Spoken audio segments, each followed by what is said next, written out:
Genesis chapter 32 and verse 24. And Jacob was left alone, and there wrestled a man with him until the breaking of the day.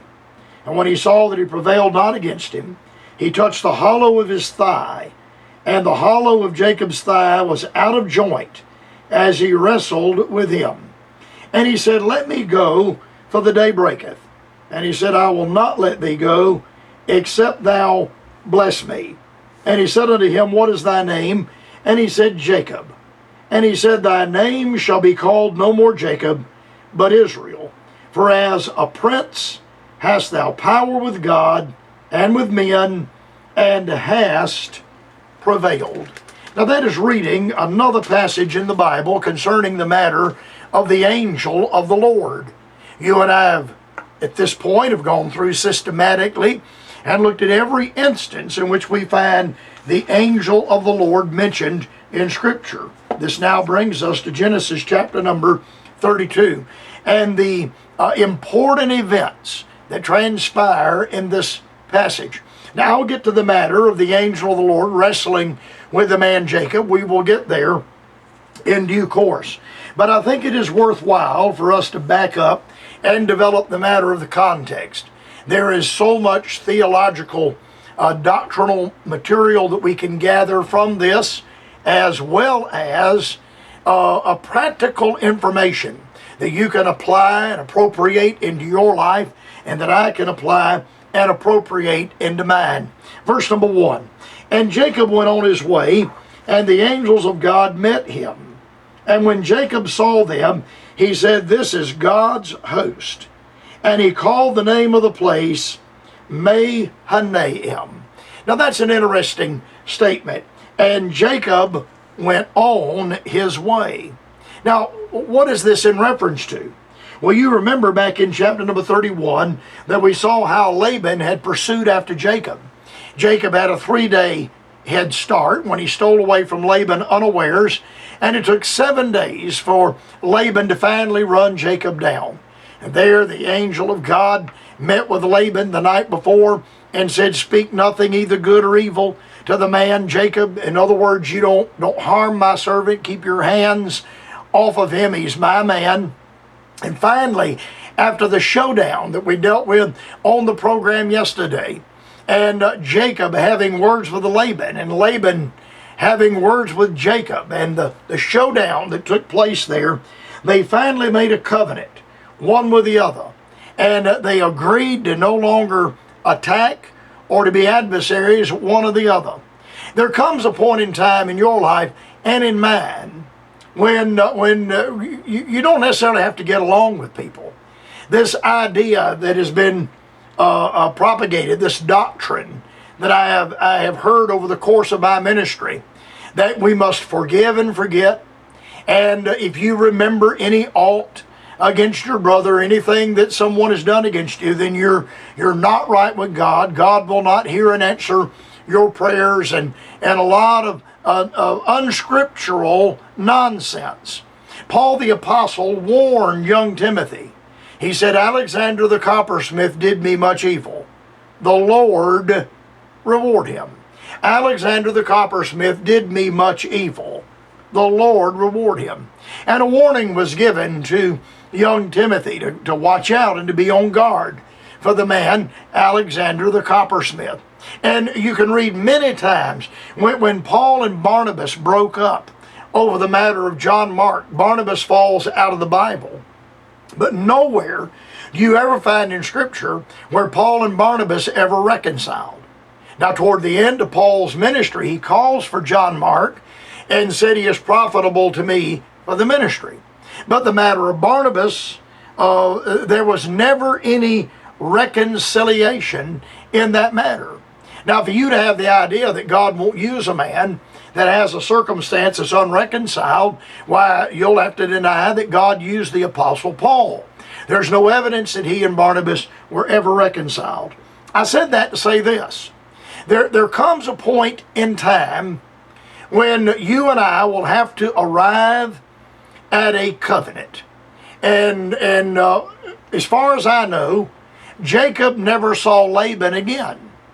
And as far as I know from the record of the Bible, Laban never saw Jacob again. Rachel and Leah never saw their daddy again. Their daddy never saw Rachel and Leah. Laban never saw Reuben, Simeon, Levi, Gad, Asher, and Naphtali. Right down the line, he never saw his grandsons again, and they never saw him again. But they agreed to let well enough alone, and Laban go his way, and Jacob go his way. That is exactly what I read here.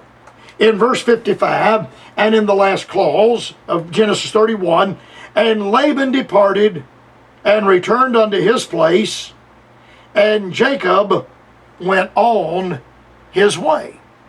Laban departed and returned unto his place, and Jacob went on his way. Now, I think that is a valuable lesson that all of us need to learn. You need, and I need, we both need to learn how to leave things alone. We need to learn how to go on our way. I'm not welcome everywhere I have ever been. And the places when I discover that I'm not welcome there, I don't go back. And I don't get along with everybody. The Bright Spot Hour has been taken off radio stations down through the years. You hear how I preach. You hear how the broadcast is conducted. You can call the radio stations and find out if I'm faithful to pay my bills, and if I have the programs uploaded in a timely manner. And you hear my deportment and my demeanor on the Bright Spot Hour. I don't pick fights on this program and rail in accusations and fly mad and so I don't do any of that on the Bright Spot Hour. And yet the Bright Spot Hour has been taken, the program you're listening to has been taken off of a number of radio stations. And I don't go back to those stations and knock on the door and plead with them, would you please let me go back on the air? Some of those stations I would like to be on the air and broadcast through their facilities, but I'm not going to go back and beg. When Laban departed and returned unto his own place, and when that happened, Jacob went on his way. It is a valuable thing for you and me to learn how to go on our own way. It is a valuable lesson for you and me to recognize that we part company with certain individuals, we part company with certain groups, we part company with certain movements.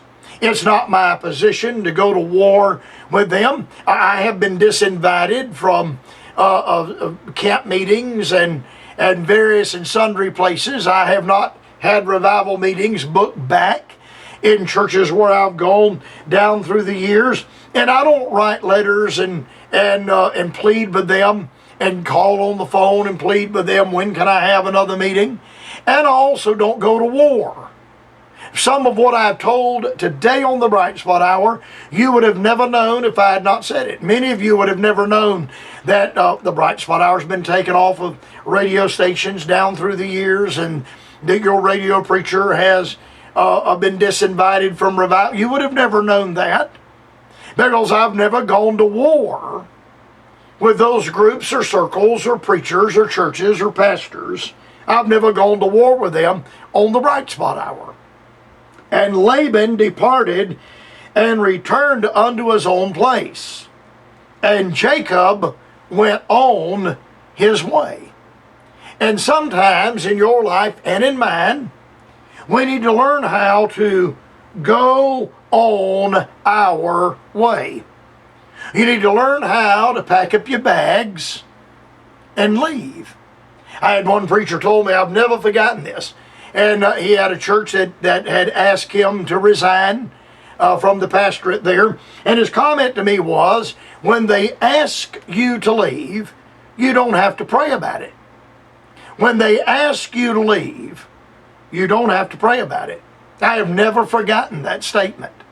And there comes a point in time in your life and in mine when the circles of our influence will be altered, when the people that we associate with will be altered, and whenever the things that God allows us to do will be altered. the church that you're a member of right now, that pastor is not going to live forever. And there'll be a day when your church will have to change pastors, just like all churches that go on. All of them have to change pastors at some point or another because the elder pastor passes away. And it may be that you can't cooperate with the direction the church has gone. I'm not going to attend in a church where they do not use the King James Bible. And I don't care what denominational title the church may have, or what kind of fellowships or conventional associations they may have. If they preach in the pulpit from anything other than a King James Bible, then I'm not going to attend there. I'm simply not going to attend there.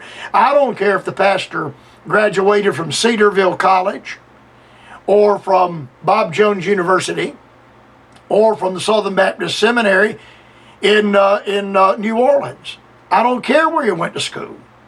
A Dallas Theological Seminary. I don't care. I don't care if it's a Methodist church or Presbyterian church.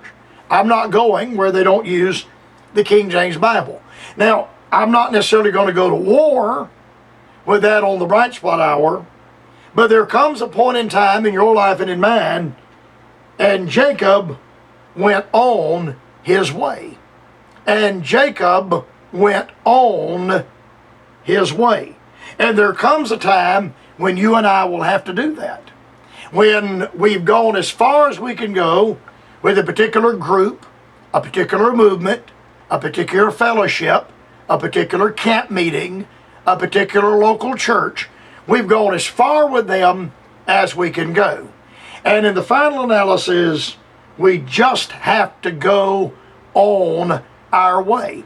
And that is exactly what the man Jacob did. And Laban departed and returned unto his place, and Jacob went on his way. May the Lord richly bless you until our broadcast tomorrow.